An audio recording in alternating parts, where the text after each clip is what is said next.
Determining if root logger is set to debug level in Python. If I set the logging module to debug with a command line parameter like this, how can I later tell if the logger was set to debug?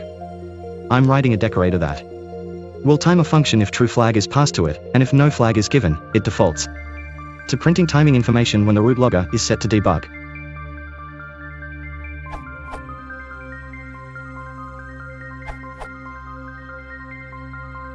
Logging.getLogger, without arguments, gets the root level logger.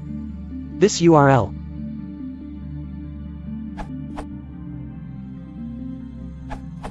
Actually, there's one better. Use the code logging.getLogger.isonabled for logging.debug. I found it while trying to understand what to do with the result of getEffective level. Below is the code that the logging module itself uses.